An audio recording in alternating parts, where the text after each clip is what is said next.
Hello, everybody, and welcome to Sake Revolution. This is America's first sake podcast, and I am one of your hosts. My name is John Puma from the Sake Notes, and also the administrator over at the Internet Sake Discord and the lead mod over at Reddit's r/sake community. And I'm your host, Timothy Sullivan. I'm a sake samurai, I'm a sake educator, as well as the founder of the Urban Sake website. And every week, John and I will be here tasting and chatting about all things sake and doing our best to make it fun and easy to understand. Well, hello, Tim. How are you? I'm doing good. How are you? Getting by. Autumn is cruising, and the holidays are perilously close. Yes, I think any moment now I'm going to start hearing Christmas music in the Duane Reade, the Walgreens. There's right now, somewhere, someone is setting up a temporary pop-up Christmas store. You know it. Yes, for you sure. know it's happening. And when I think of Christmas, I only think of one thing. And what might that be? That is a sake advent calendar. Ah, yes, our favorite advent calendar. That's Actually, right. It's my only advent calendar, really. The only advent calendar that really matters. And today we've brought in a special guest, the creator, the founder of the world's only sake advent calendar. Let's welcome to the show our friend Namazake Paul. Hey, Paul, how you doing? I'm great. So happy to be here. Thank you all so much for having me. I've been a fan of the show for a long, long time, so I'm incredibly excited that you had me on, because last year you talked about me without me knowing, and it was really fun. But this time I actually get to talk about the advent calendar, so I'm very excited. Well, you know, we figured it would be a fun surprise for you to find out that we were really excited about your calendar and decided to talk about it on the show. But to be completely honest, we didn't know how excited we were going to be until we got it. And so that's kind of how it led to us talking about it after the fact. But we're making up for it now and having you on to talk about it while people can still order. Yeah. Well, thank you very much. I appreciate it. And I will do a little bit of reveals as well today, which I think will make you even more excited about. Ooh, Fantastic. Right. Now, everyone knows that you are the inventor and distributor of the Sake Advent Calendar, which we'll talk a lot more about today. But for our listeners who have not encountered Namazake Paul before, can you give us a little background on yourself, how you got into sake, where you are in the country, and a little background? Yeah. So I'm from Portland, Oregon. I've been here for over 15 years, and sake has been a big part of Portland for a long time. Of course, we have Sake One Brewery. We've got a number of great restaurants. We owe a lot to Marcus Pekieser in Portland as well for building the sake community. And I really got introduced at an izakaya that's no longer in Portland, but introduced me to great sake like Watare Bune and Naruto Tai. And so I've had a love of sake for 10, almost 15 years now. But when a friend of mine was opening a kaiseki restaurant, he needed some help with the beverage menu. And I have a background in wine. And so I helped him out, and I tried to push wine during the kaiseki experience, and people really wanted sake. So I learned up on sake, and I got my WSET certification and really went down a deep hole with sake. And when the restaurant was going through some changes, it was a good time for me to say, you know, I enjoy sake and I enjoy selling sake, but I don't love working in a restaurant. So that was a chance for me to really start a retail business that really took off at the beginning of the pandemic. You know, people just wanted something new in the pandemic. They wanted a new experience, and sake was it, because they were used to having a curated experience, maybe at a bar or trying new wines or something like that. And they were looking for just something new, and sake really fit that. And so the pandemic was really good to me, quite frankly, and was able to help me build a sake business that focuses on seasonal sakes that are either unpasteurized, namazake, or maybe single pasteurized, such as Hiya Oroshi or fall sake. So I've been able to really build a business around those seasonal sakes.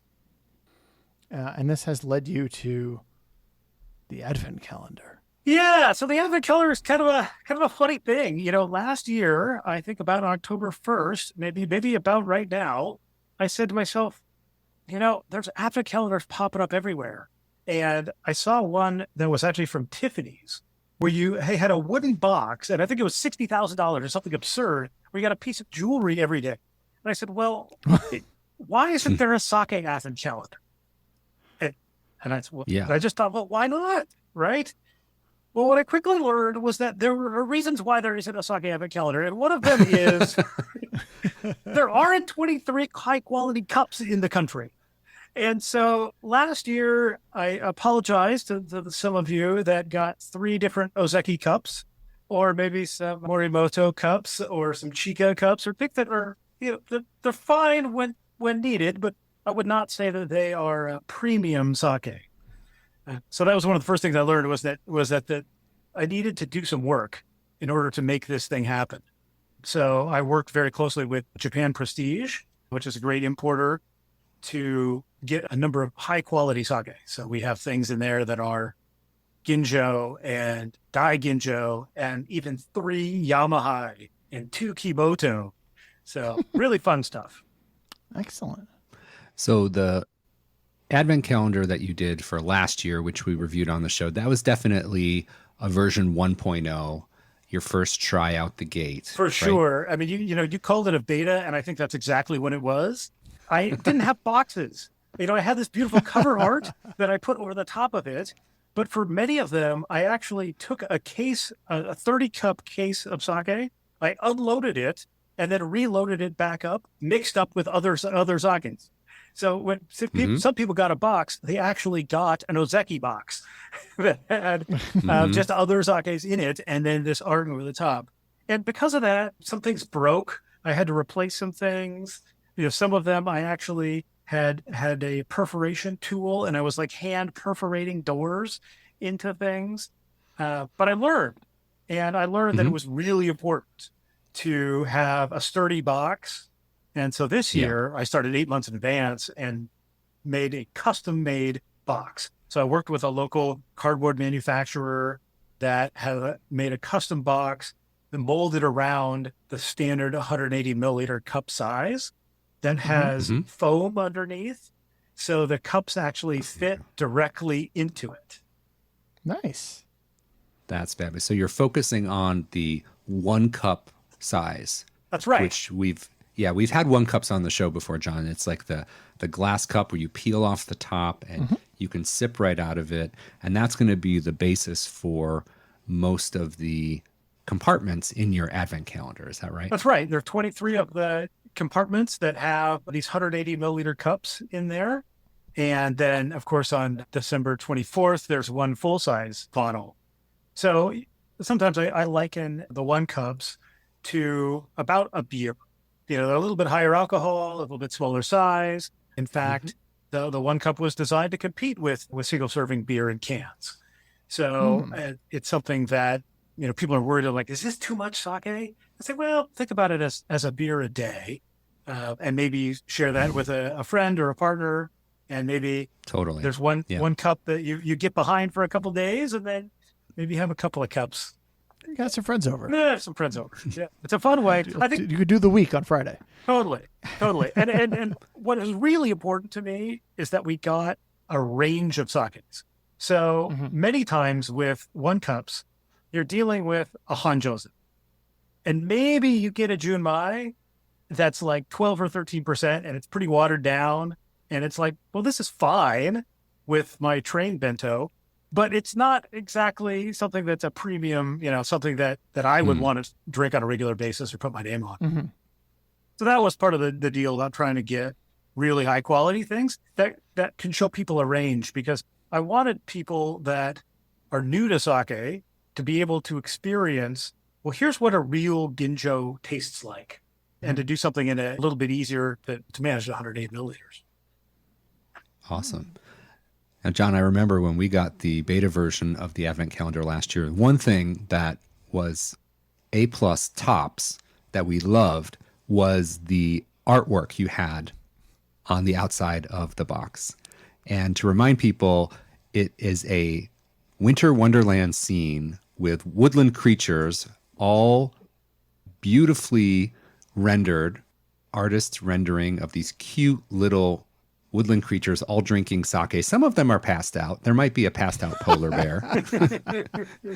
And that just hit it out of the park. So you've used the same artist for this next version of the Advent calendar. What can you tell us about the cover art for your box? Yeah, so we did some kind of crowdsourcing last year, and I got a lot of feedback on a number of different things. And one of them was on the artwork. And so we floated some of the possible designs to people that had bought last year and got feedback on different things.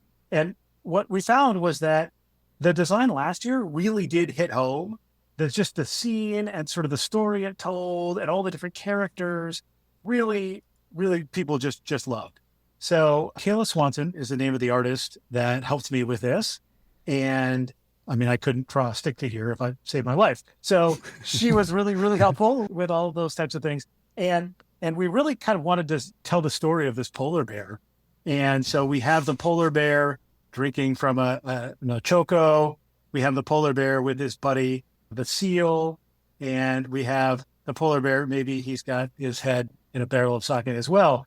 So he's a little bit of a sort of a Winnie the Pooh type character that kind of gets into trouble here and there along the way. But the art is really important because the art just really makes it fun. And it very much fits the kawaii theme of the box, which I don't know if everybody's listened to that episode, but you should look for the kawaii episode. This very much fits in that style. Yeah, and we're going to have some preview photos of your current Advent calendar. So if people want to go to sakerevolution.com and check out the show notes for this episode, they can see the really cool cover art that you've done for this next version of the Advent calendar. I had some professional photos done because it's so hard to convey how big this thing is. Dave Selden, who worked with 33 books, and he worked with me on the tasting booklet, when he saw it for the first time, he was blown away by the size of it. And he had been a partner of this project for 8 months. And he still said, this thing is enormous. There's so much sake here. So I got the professional photos just to help people kind of understand the size of it. Nice. Yeah, you did mention there really quickly, there's also a tasting booklet in there. Yeah. So let's quickly chat about that a little bit. So you were kind enough to send us copies of the tasting booklet. And if you guys at home have ever seen like a sake tasting book before, do you have your areas for notes, an area where you would fill in your information about the particular sake you're having, tasting wheel, temperature, all that kind of thing. But in this case, it's filled out with each day's sake that's in the box, with a nice little map of Japan, highlighting the prefecture where it's from, some information about it. This is really well put together. I really like this a lot. Thank you. That it's that's pre-populated and kind of gives the person at home a little context when they open up and they pull out their cup. It's like, ooh, what's this one all about? What's the story behind this one? And they can have the little guide to help them figure that out. A couple things there. One of them is I very much believe in what Tim says, is that he wants sake to be fun and easy to understand, because there's so much opacity with sake. The labels, most people can't read them. The styles are obscure. Sometimes what it says ginjo, but it doesn't taste like ginjo. So I want things to be easy to understand. And so that was one way to do that. Also, as I said, I would try to gather a lot of feedback from people last year. And one of the things people asked for was that they wanted the same thing every day, as everybody else did, so that they could compare notes with their friends. So we're building a whole online community there. We'll have a Facebook page that everybody can interact with. They can use hashtag sake calendar to see what everybody else is posting or how they're pairing the different sakes. But then they wanted tasting notes. And I said, I don't want to give you tasting notes. I think that's giving away too much. But what if I just give you some background? And that's how I wound up with giving them things like the prefecture and when the brewery was founded and what the name of the brewery is, because sometimes that's different than the brand, and the ABV and the acidity and the S&B and all those kinds of things. So I felt like, to me, that was kind of a nice middle ground where I gave them background, but I didn't do the work for them, because I don't want to take away the fun of seeing what the cup looks like and taking the notes. And if you don't cheat, if you don't flip ahead, you won't know what tomorrow is. Well, Bad news. Bad news, Paul. But I've already gone I'm through. sure you've already cheated, Puma, but maybe folks at home with this warning won't cheat when they get it. I don't. Well, in my defense, I didn't have the sake. I needed something to entertain me, and then I had the book. Yeah. That's wonderful. Yeah, but this notebook is really great because it gives you a kind of an anchor point when you're opening up the calendar every day. You can get out the notebook and take your notes. And if you're doing it with a spouse or a loved one at home every night and sharing the cup, it just sounds fabulous. Like the notebook was a great idea, and it gives you all the information that you could just look up on Google, and that's all pre-printed for you. But then, like you said, your notes, your impressions of it, you're free to explore that on your own. No one's telling you how it tastes or what you should think of it. So I think that's really great. Well, thank you. And one kind of other fun thing is that because the calendar is so big, you might wind up recycling the box, but you can keep this book and you can use it to help inform future purchases, as well as you can keep it for next year and have a little collection of them. Awesome.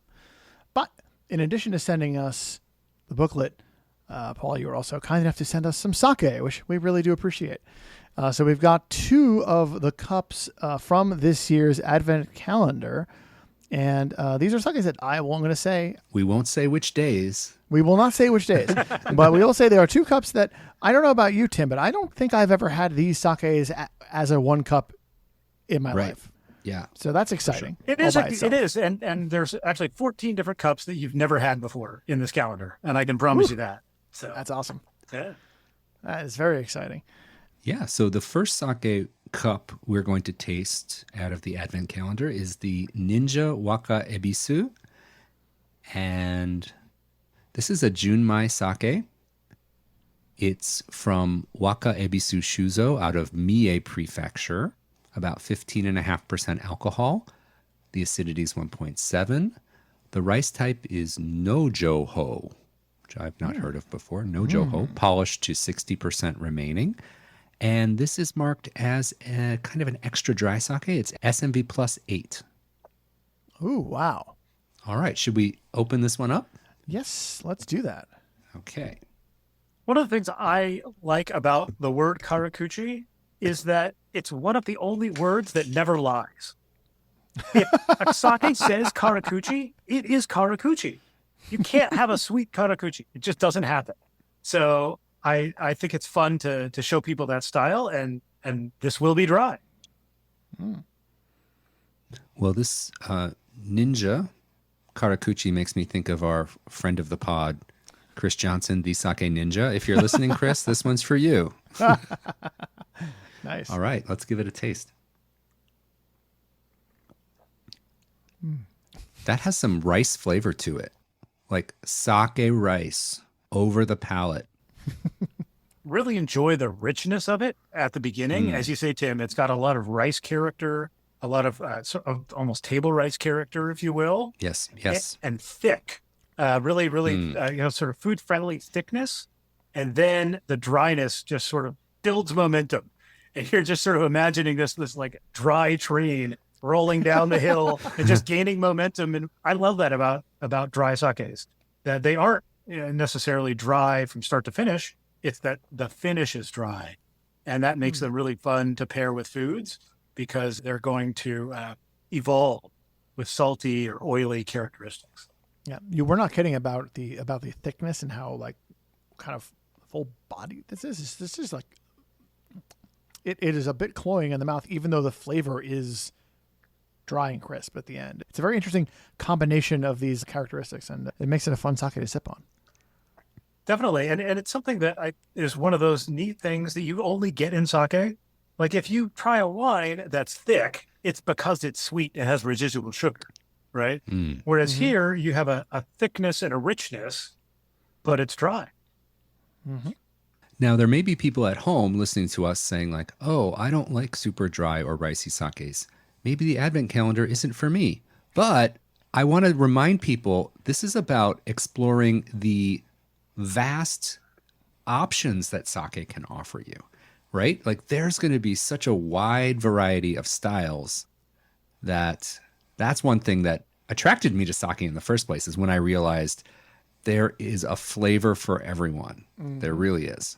And that's part of the fun. I think about Yes. sort of like three different demographics of people. And one demographic are people that are getting into sake and want to learn about sake. And I want it to have good representations of every style that would hold up on its own as something that I would drink any day as a full bottle of sake, so that a new person could get that, right? And then, of course, there's a demographic of the card-carrying sake geek, right? And they have to get a calendar or they have to return their sake geek card, right? And then I learned that there's actually another demographic, which I didn't really understand or know prior to doing an advent calendar, is that there are advent calendar people. And they will have 5 or 6 or 7 advent calendars. They have a chocolate, kind of classic one from Trader Joe's. They have one with dog treats. They have a tea a day. They have a beer a day. And now, of course, they're going to have a Namazake Paul advent calendar as well. Wow. That's Awesome. exciting. So we're not stopping at one day. We've got 2 days worth of sake here. We do. So, John, do you want to introduce us to the stats for the second cup we're going to be trying? I'm excited to introduce this one. So this is the Daiseki Junmai Ginjo Cup. So Junmai Ginjo Cup, that's a little unusual. So that's already exciting. This is, again, a Junmai Ginjo. It's using unspecified rice that's been produced in Nagano Prefecture, which is where Daiseki is. This rice has been polished down to 55% of its original size. The alcohol percentage is 15, and the sake meter value is +4. So just a touch on the dry side, not like that +8 of our previous sake. All right. I'm going to open the cup. Yeah. All right. We've got the cup All open. right. And this is just fun. Drinking out of one cups is a lot of fun in and of itself. Yes, it is. And then you've got a cup. What's kind of fun is you could take this to a picnic or whatever and bring a full bottle and a couple of cups, and then your cups become your place to pour your full bottle, where you could put flowers in them or votives or whatever you like. Yeah. All right. Let's give it a sip. This is the Daiseki Junmai Ginjo. Now, this is a lot cleaner out the gate. It tastes a little bit lighter in body. It still is a touch on the dry side, but not as overtly dry as the Waka Ebisu. But it's just overall lighter, very clean, gentle. This is one of the reasons why I really like Nagano sakes, is I feel like they have some of the elegance of Niigata with a little bit more sweetness and mineral and a little bit more Gijo-ka, if you will. And I think this really does that nicely. Yeah. There's a touch of that Ginjo. It's not bowling you over. And I think that when you're making a one cup, you're not going to make something with high aromatics that's going to be a bit of a fruit bomb. It's going to be something that's a little bit more suited for the one cup style. And I think this is taking like Daiseke's general style of making Junmai Ginjo and adopting it for a one cup. You can definitely like get their kind of house style from there. Yeah, I really like how the Gincho shows up late almost. It's not sort of on the nose, as you say, John. It's really 5-6 seconds in, you get the sort of lingering Ginjo flavors. Yeah. Very nice. And this is one where I really wanted this brewery in specific, because my first experience with them was last February. I had their Namazake, their Tokubetsu Junmai, which was slightly effervescent and just blew me away. It was one of my absolute favorite sakes of the year. And then their Natsu was fantastic as well. And by that time, I had already committed. We have to get a cup from this brewery. And so I'm so glad it performs. Yeah, they kind of came out of nowhere for me, at least. I'd never heard of them before, and then suddenly they brought in this, this Nama and then this Natsu, and it's like, wow, these guys are making fantastic stuff. And so I'm glad that you were able to get a cup from them as well, and kind of keep that train going. Yeah, and I feel like Nagano is kind of having a little moment here too. For a long time it was just sort of Mizumi that was the flag bearer in the U.S. anyway, and I've tasted a number of sake lately from Nagano that I'm really excited about. I would have loved to have been a fly on the wall at the Daiseki staff meeting the week that your order came in. Like, there's some crazy American guy who wants 500 cups from us. What's going on? I got all the reactions for sure. I definitely got one brewery wanted to send me gifts, and so they sent with the sake. They sent stickers, and there may be a Nice. surprise in some Oh, people's boxes. all right. Some sake stickers that the brewers insisted make it in. Oh, that's awesome. Yeah. Well, these are both such a good sneak peek into what we're going to get in the advent calendar. A nice dry one, a really super clean ginjo one, and there's a whole bunch of other days. It's a mini miracle that you got all these cups coordinated, don't you think? Well, thank you. I worked really hard on it. It took me 8 months, and as I say, I had to work very closely with a number of different importers to make sure that we had this wide range of styles, and it wasn't just 23 days of Panjosa. Yeah. We just sipped on 2 cups, and there are 21 more to go, Tim.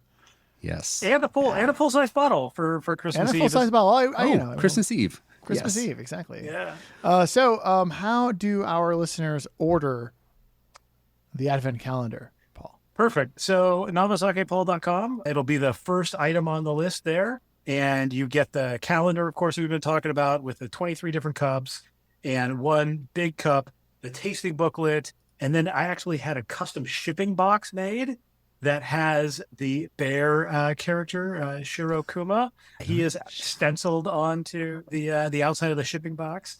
So when it arrives, you'll know it arrived. It is a 23-pound box of sake.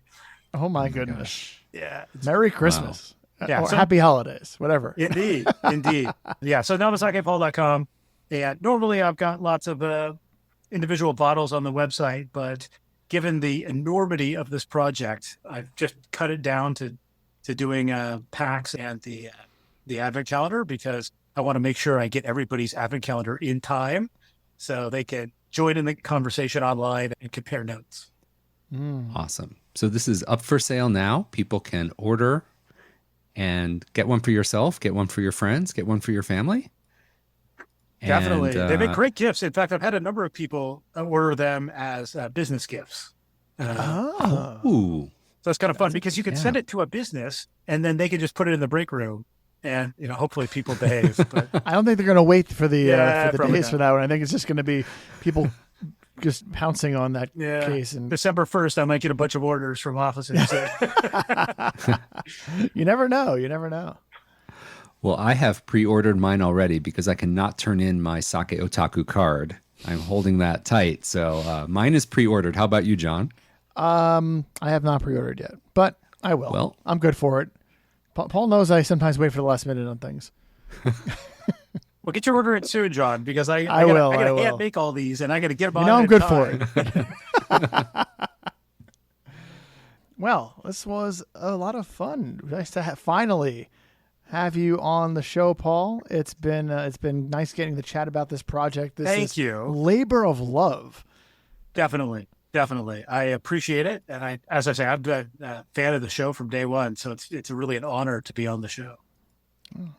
And I wish we would have touched on this a little bit earlier, but I do think that there's a budding interest in one cups in the U.S. We're seeing more of them here, and I imagine that with this influx here, that might push it even further. And I think that they're an excellent way to experience sake.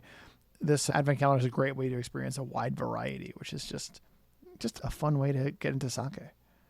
Absolutely. Yeah, so you're going to make a lot of sake nerds around the country. You're going to make their Christmas dreams come true. So thank you for that. Definitely. I've definitely got some orders from spouses that said, I'm buying this for my spouse, so don't tell them about it. And it's like, I don't know how you're going to keep a 22-pound Banto sake secret, but we'll try our best. I hope this will fit in my fridge. It will. That's actually really fun, is that I made the height of it low enough that it should fit into a standard fridge. Excellent. Oh, That's nice. the news I wanted to hear. But it's not required. They are all pasteurized, so you could display it on your mantle if you want, and maybe just take out that day's sake in the morning and put it in the fridge to chill it down. If you'd prefer to do that, you can certainly do that. Pasteurized sake from Namazake Paul. Yeah, I like that. Like in the morning, you can open up the door, take out the cup, look it up, and then put it in the fridge. And when you get home from work, it's nice and chilled, and you're ready to go for for your evening sake enjoyment. Evening I love tipple. That. Yes. Well, Namazake Paul, thank you so much for joining us. I am really looking forward to my Advent calendar, and we hope any listeners out there who are interested as well in getting this calendar for themselves, visit namazakepaul.com. You can also visit our show notes, of course, anytime at sakerevolution.com. We'll have the cover art and we'll have all the information on ordering the Sake Advent Calendar for yourself. John, great to taste with you. Fun to have some one-cup sakes again. And I want to thank all of our listeners for joining us today. Special shout out, special hello, and special thank you to our patrons as well. If you're interested in supporting the Sake Revolution podcast, you can visit patreon.com/sakerevolution to learn more. And if you have burning sake questions, we have set up an email address that you can send them to. It's feedback@sakerevolution.com. So until next time, raise your one cups, everybody. Remember to keep drinking sake and kanpai.